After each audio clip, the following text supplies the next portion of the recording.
Welcome to the Health Detective podcast. I'm your host, Tiaan, and I'm here with Susan Birch, the Health Detective. This is the first episode in the Health Made Simple series where Susan and I will talk about various topics to help you find simple steps to improve your health.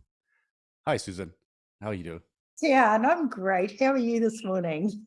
I'm on top of the world, thank you. I'm looking forward to this conversation today. We're actually Yeah. talking about something quite interesting, diabetes. Yes, diabetes has been really hitting the news in the last few months in New Zealand. So I think it's a very important topic that we're starting to address today.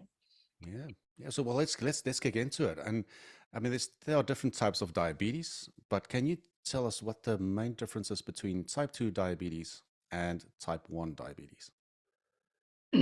Certainly. So type 1 diabetes is generally genetic, and it's usually found in children. So it's usually it's an early onset type of diabetes. And there is a new kind of type 1 diabetes called type 1A or type 1.2, which is we're starting to find in older adults, which is quite a change. But anyway, I'll just talk about the traditional type 1 diabetes. So to control our blood sugar, we need the hormone insulin, which we make in our pancreas. And people with type 1 diabetes don't make enough insulin in their pancreas to manage their blood sugar. And so this means that their blood sugar builds up and up and up in their bloodstream, and they can't get any of that energy into the cells in their body that need to use the energy. So as a result of that, they end up losing a lot of weight. They end up peeing out a lot of blood sugar in their urine, and without treatment and proper management, they will eventually die. So type 1 diabetes is what we call insulin-dependent diabetes. And so people use insulin to help transport that blood sugar into their cells so that they can live a normal life. Type 2 diabetes, we think of it as having the same symptoms. So we think of it as having very high blood sugar, but the cause of it is quite different. So it's not caused because you're not making enough insulin.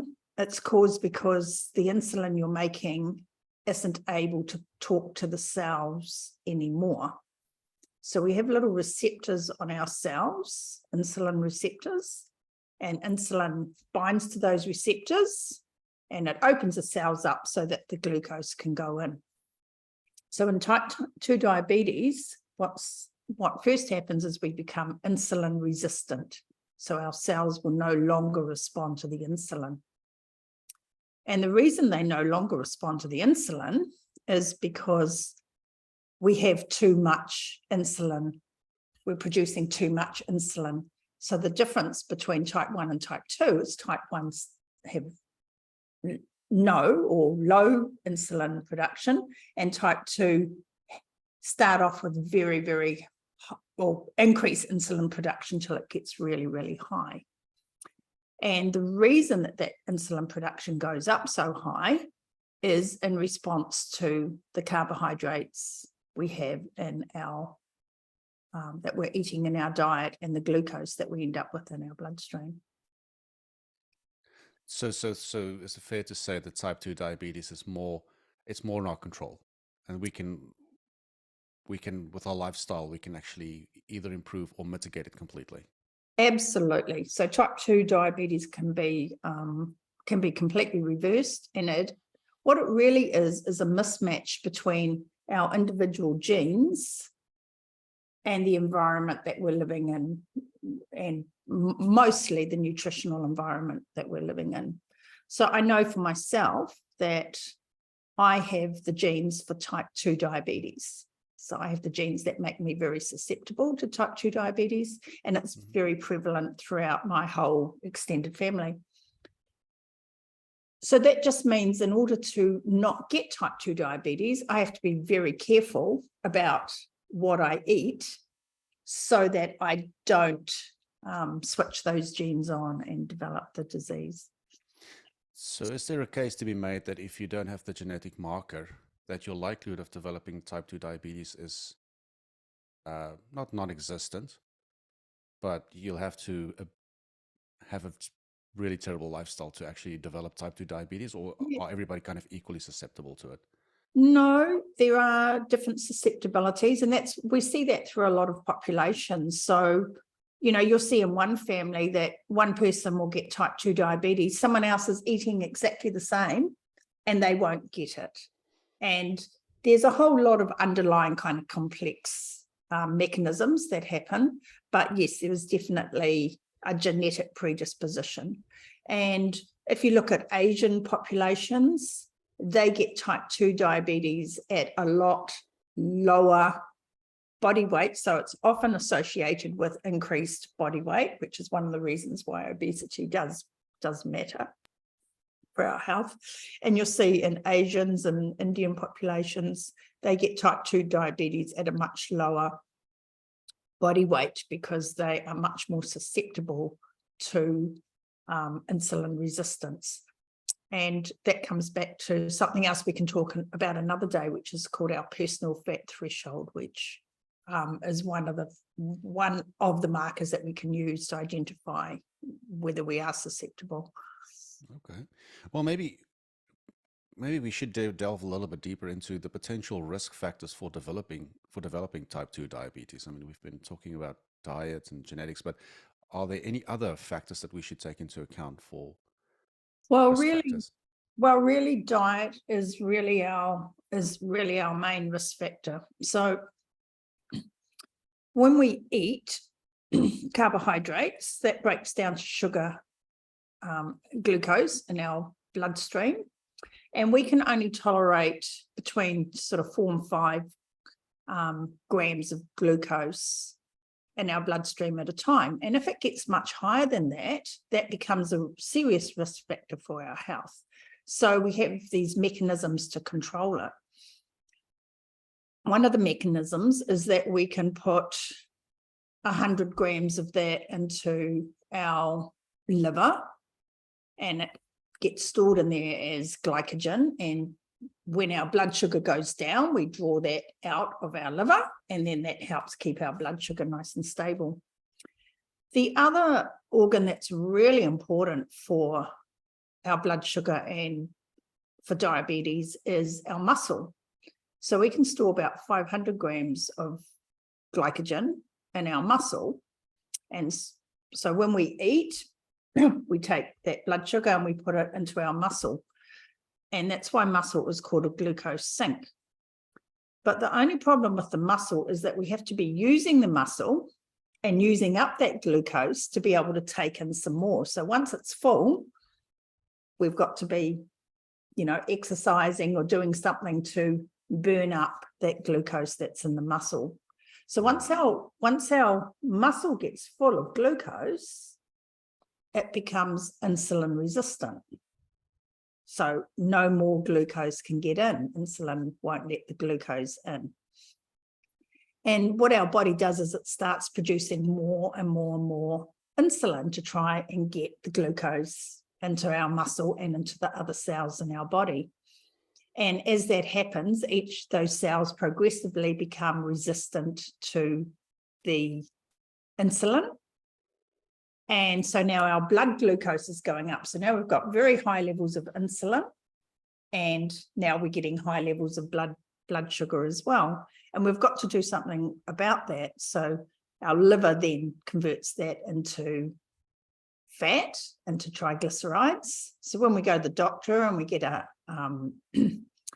cholesterol check done and we see our triglycerides, when our triglycerides are getting up high, we know that we're converting a lot of that sugar from our blood into fat, which then goes and gets stored in our fat cells. Now our fat cells start getting bigger and bigger. And then when they get too big, they start becoming toxic and they start leaking out all these nasty chemicals around our body. And then that has an implication for our health as well. So now we've got high levels of sugar, high levels of insulin, and nasty chemicals coming out of our fat cells or circulating around our body, causing damage. An evil trifecta from the An sounds of it. evil trifecta, yeah. So that's good to know. I mean, when we're at home, how can we monitor our blood sugar levels, and what are the ranges that we should be aiming for to make sure that we don't, exceed some of these tolerances and thresholds? So we've got glucose monitors that are available. So you can do a finger prick where you can check your blood glucose at various times during the day. And now you can get continuous glucose monitors as well. So they last for about 2 weeks, and they monitor your glucose continuously 24 hours a day. We want our fasting. So when we wake up in the morning, we ideally want our fasting glucose to be under 5 millimoles per litre. And, 5.6 is a maximum. There's a bit of a difference between what the GP, what the medical system believe, and what are classed as optimal ranges. But, if you're around the 5, can keep it a bit under the 5, that's really good. And before we eat, if we test our glucose, we want it to be around those levels, because we don't want to be eating when our or eating carbohydrates when our blood sugar is already really high, because we've already got too much blood sugar. So if you're struggling to lose weight, or if you've been told you're pre-diabetic or you're diabetic, well, then you can use your glucose testing to see whether it's time to eat or not. And then after eating, you want to make sure that it goes down quickly enough. So within 2 hours of having eaten, we want our blood sugar to be back down to those levels. And if it can be quicker than 2 hours, that's better. But, within 2 hours, we want it to go back down to those levels.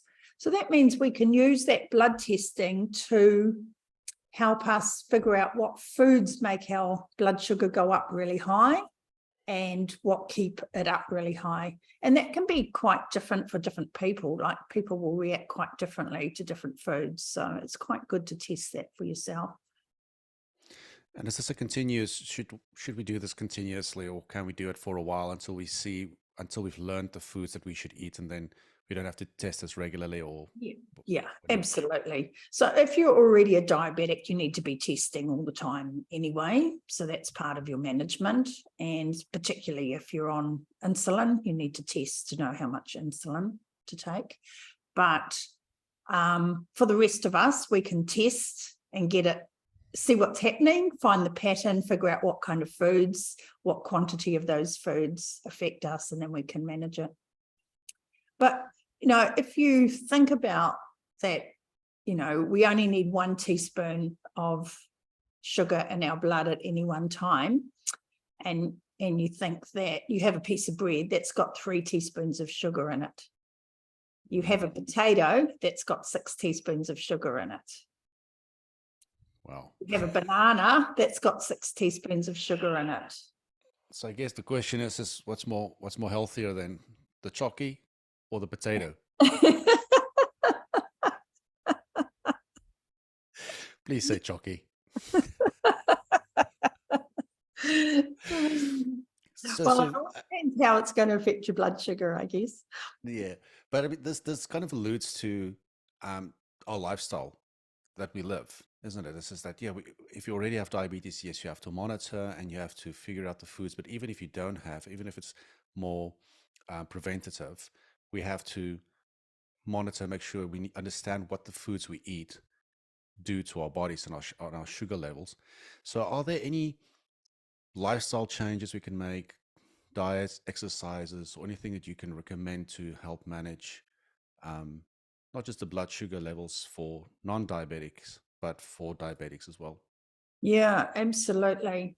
So because we know that eating carbohydrates raises blood sugar, raises insulin, and that's the problem, the idea is that we keep our carbohydrate level down to the level where we're managing our blood sugars and our insulin properly.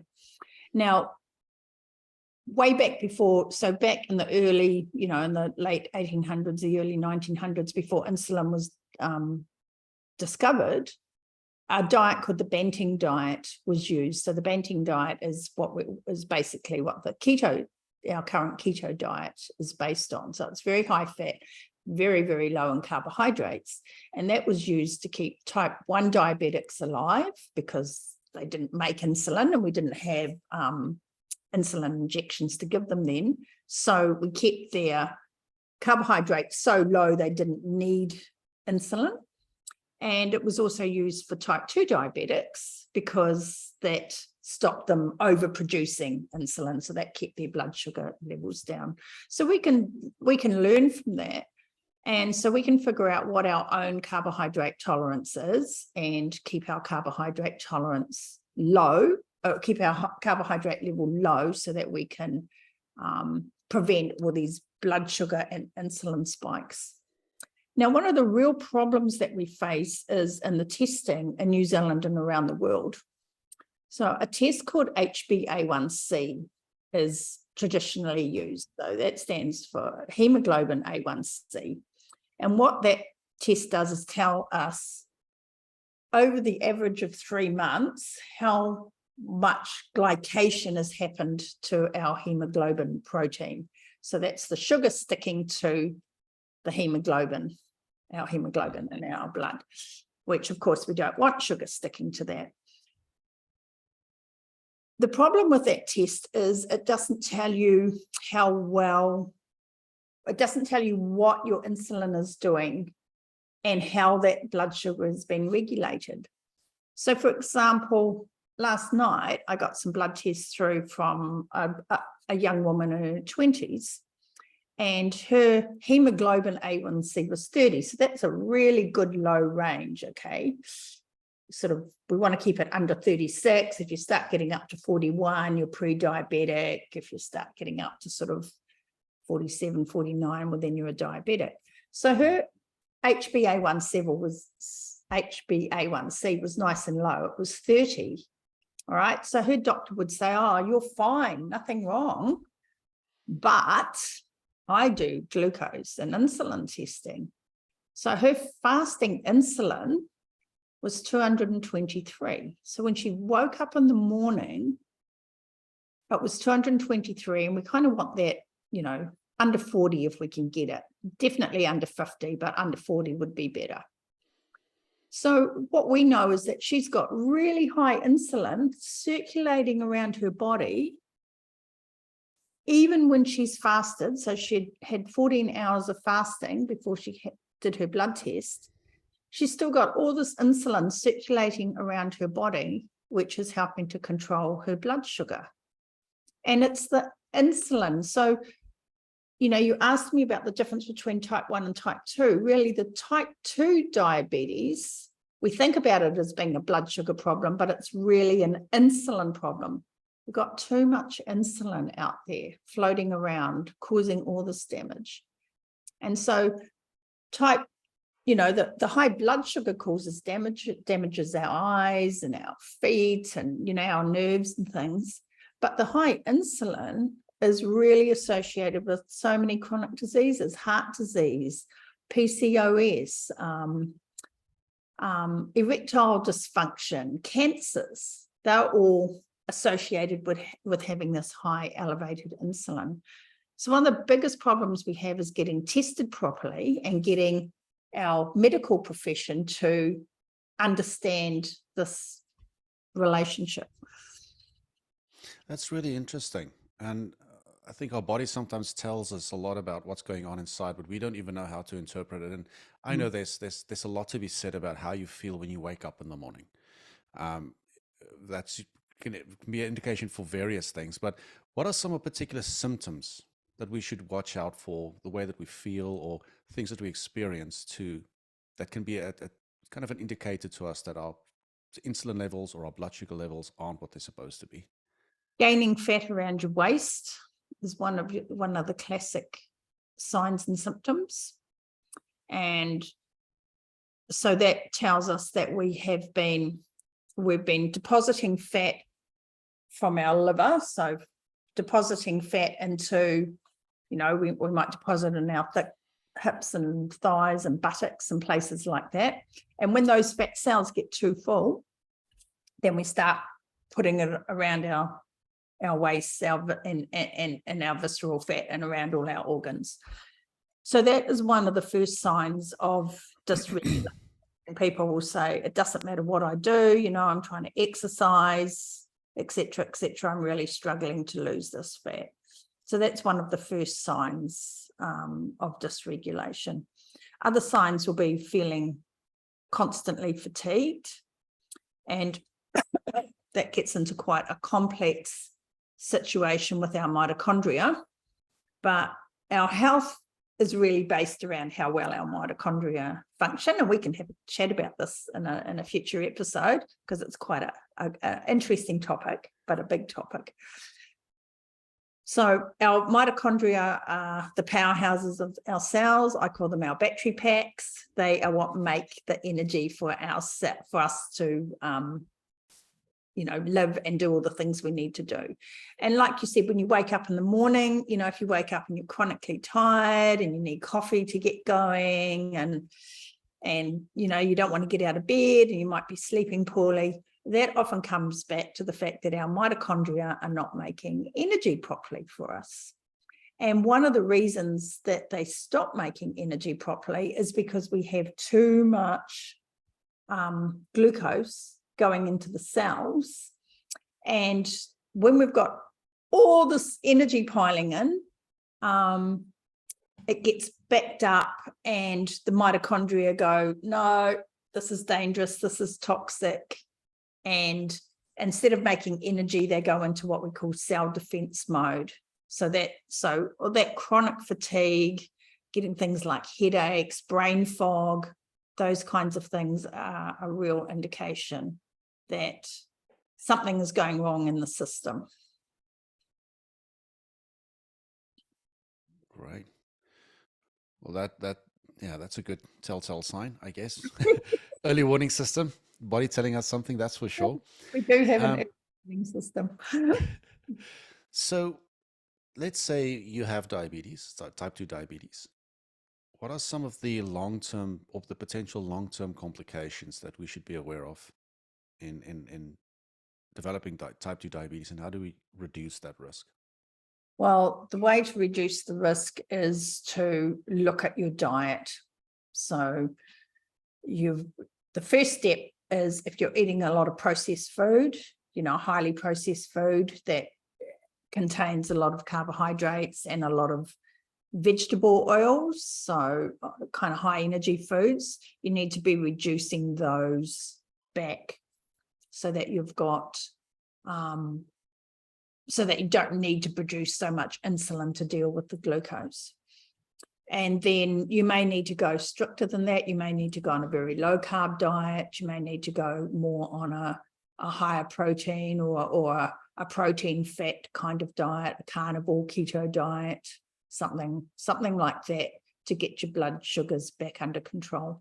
And we know that works because when we look at people who have bariatric surgery, for example, and they'll be very overweight and, either pre-diabetic or diabetic, we see within a few days that their diabetes is under control, even long before they've lost the weight.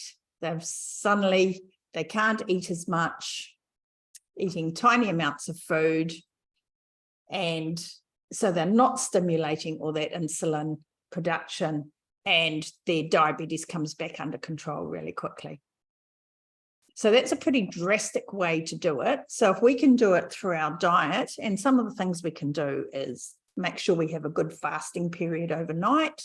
So if we can go for 12 or 14 hours without eating, that lets our liver reduce the amount of glycogen that's stored in there. So instead of having 100 grams, we might go down to 45 or 50 grams. So that gives us a little bit of room to move.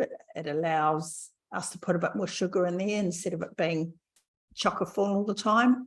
Because if it's full all the time, it's like, you imagine having a suitcase that you've packed and then you're trying to like jam more and more and more stuff in it and you can't get the lid closed. So that's kind of what happens to the cells in our body, and it's all just spewing out everywhere. And, you go into the airport and you've got clothes falling out along the way. And that's kind of what happens when we're trying to force too much sugar into ourselves. Not sure if I answered your questions. You then. have, and I think this leads into one's diet. And I know, it's easy to go online and then there's this prescribed diet that you can follow. But what's your take on kind of a one-size-fits-all diet? I think diets need to be personalized.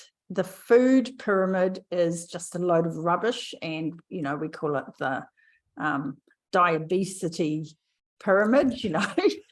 It makes us sick and fat. And I'm glad you brought that up, because I've been kind of walking around ranting to myself all week, because I heard my I was going to call him my old professor. He is old, but old in terms of when I was at university. Professor Jim Mann on the radio the other day talking about diabetes, because I've been talking about this for 20 years, and all of a sudden now everybody's on the bandwagon, and it's 20 years too late. Should have been doing something about this years ago. Anyway, Professor Mann was on the radio and my ears pricked up, because I heard him say, we need a new paradigm for treating type 2 diabetes. We've got to do something about this food pyramid. And I'm like, yes, good, at last some change. And then he said, we need to be having at least 60% of our diet from carbohydrates. I'm like, quite the opposite. Goodness me, like, what rock are you still living under? It's absolutely incredible. If we're eating a 2,000 calorie a day diet, for example, 60% is 1,200 calories. That's 300 grams of carbohydrates a day. And we've just been talking about the fact that we can only tolerate a teaspoon in our blood sugar, and that our liver is now, our liver suitcase is now full and spewing out sugar everywhere. If we're not exercising and using our muscles, that's full of glucose as well. And then what are we going to do with this stuff? We've got to put it in our fat cells. We've got to keep making more and more insulin, and then we just get sicker and sicker and sicker. And we're seeing heart disease go up, cancers go up, all these chronic diseases go up, glaucoma, all these eye diseases, brain fog, Alzheimer's, Parkinson's, So I guess there is a balance to be struck between carbohydrates and say protein and some of the other nutrients that we get in our food. And it's a good thing that our next episode is going to be all about protein. Absolutely. Absolutely. And how important that is to our diet.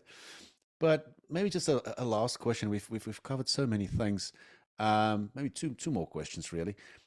You were talking about high insulin levels, high blood sugar, etc., but also low. How do we recognize the difference between hypoglycemia, which is the low blood sugar, versus the hyperglycemia, which is high blood sugar, and how do we manage that? Well, hyperglycemia is what we've really been talking about. And what happens with type 2 diabetics who are taking insulin medication, and I wouldn't mind saying something about that before we finish. So type 2 diabetics who are taking insulin medication can have wildly swinging blood glucose if their insulin isn't well regulated. So they'll take insulin and that'll drive their blood sugar down. Then they'll get all the signs and symptoms, dizziness, faint, feeling faint. And so then they'll be told to eat. So their doctor will tell them, so eat some more, have some lollies or something to bring your blood sugar up. Your blood sugar goes up and then you need some more insulin and you end up on this vicious cycle. for those of us who aren't diabetics and who aren't taking on board insulin, we've got really good control for our blood sugar. So we have the switch, we call it a metabolic switch between using glucose for fuel or fat for fuel. And most of us who are healthy are able to switch backwards and forwards. You're always using a combination of them, but we can switch backwards and forwards between predominant fuels. And we don't have to have carbohydrates in our diet, so they're not essential. We can live without carbohydrates because our body makes sugar itself. So in the liver, through a process called gluconeogenesis, we make sugar when we need it. So when my blood sugar starts to go down, my liver just makes some more sugar, and we make that mostly out of proteins, but we can also live on fats. We can use fatty acids for energy, and we can use ketones for energy. And they're a much cleaner and safer source. Now, I'm not saying that everybody should eat no carbohydrates or anything. I think it's very individual and it needs to be personalized, but we can learn to do that, and we can learn to switch that metabolic flexibility so that we can tolerate lower carbohydrates. And if you're someone like me who knows that you have a predisposition to becoming diabetic, which means you'll probably become diabetic quicker than maybe someone else without that genetic variation, well, then I need to keep my carbohydrate intake a lot lower. Yeah. And this is kind of the work that you do with your clients anyway. Yeah. That's what I do. It's to look at striking that right balance. Yeah. And but just body to a fine-tuned machine. Yeah. And so we look at blood tests and things like that, and we figure out what's going on, and then use glucose monitors and things for a while so that people can kind of stabilize. But I just want to say one thing about insulin, and that is we're treating the problem with the problem. So we don't give an alcoholic alcohol to fix his alcoholism, but we give type 2 diabetics who have too much insulin, more insulin, to try and fix the problem of the blood sugar. So we give them more insulin to try and drive that blood sugar into their cells.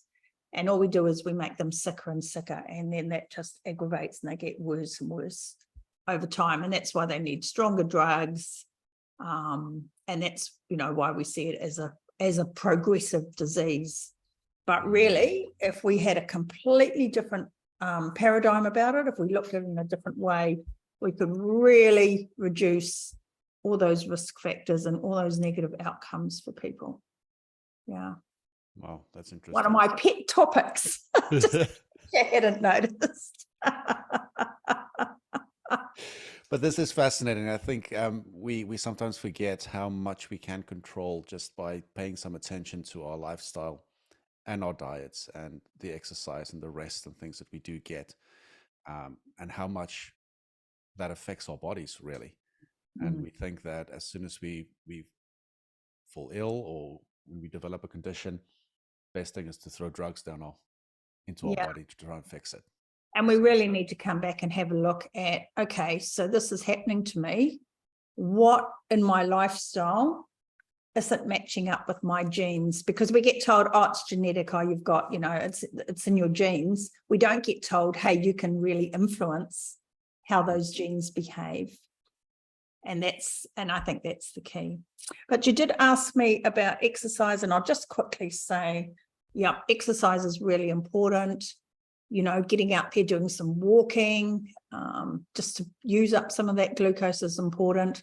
But then also lifting some weights. I can't emphasize that enough. We really want to use up the suitcase that we've got in our muscles that's full of glycogen. We want to empty that suitcase out so that we can put some more stores in there. And to do that, the only way we can do that is by using our muscles. So proper weight throwing exercise at the gym. Yeah. So Yep. some weight. And, everybody's going to start in a different place. And some people who have got very advanced forms of type 2 diabetes and, may be in a lot of pain and may have a lot of neuropathy and maybe haven't exercised for a long time.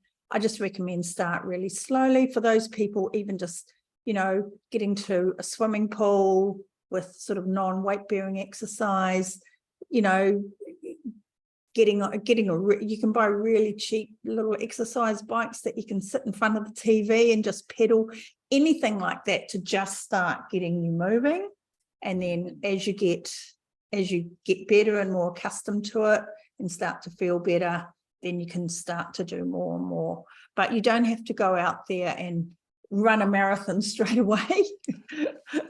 There's a whole lot of stages in between. Build yourself up over time. Yeah.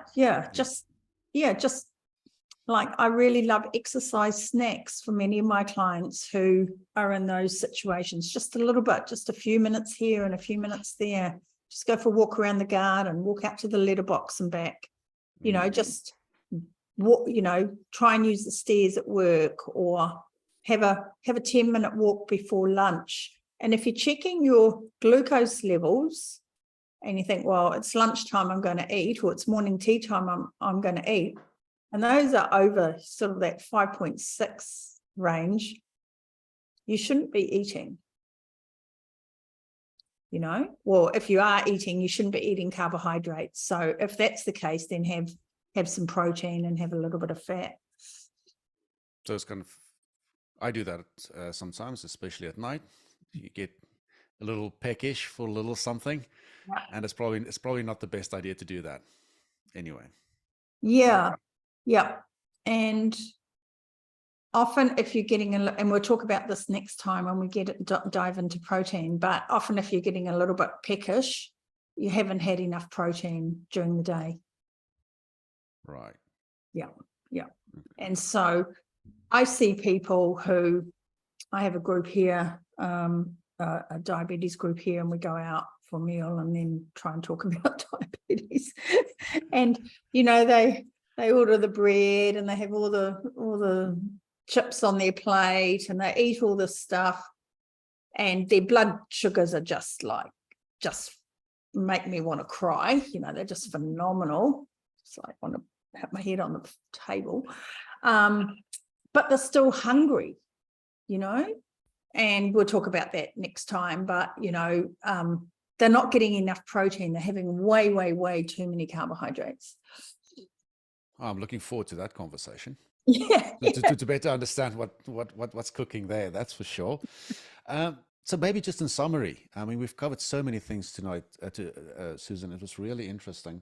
I think the big takeaways was, for me at least, was the difference between type 1 and type 2, and the fact that we have way more control over our susceptibility and actually having type 2 diabetes, and we can control that through diet and exercise, but also monitoring our blood sugar levels and our insulin levels to make sure, or to try and test and see what is it that we're doing or eating or not doing that influences those levels, and then we can make some changes to better manage that over time.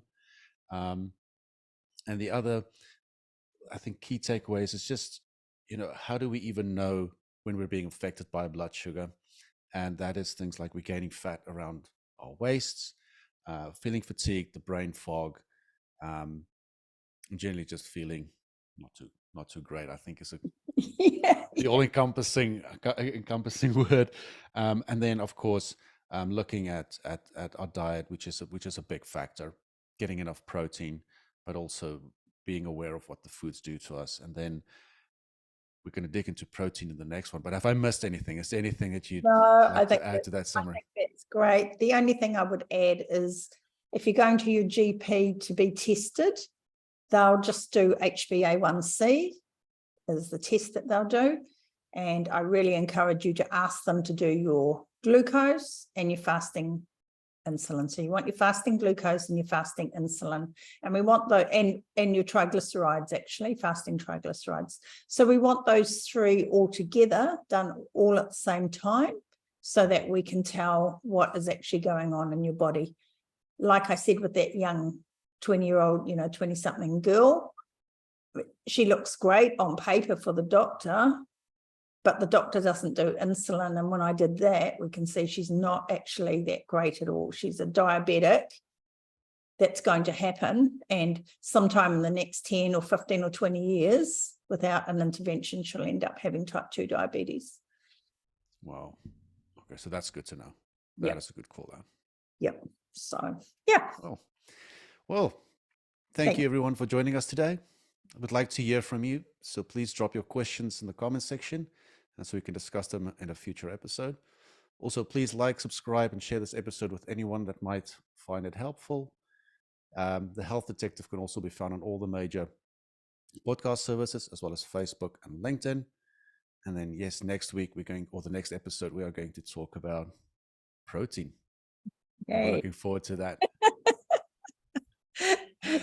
Yeah. It was a pleasure. Thank you, Susan. And we'll see you in the next one.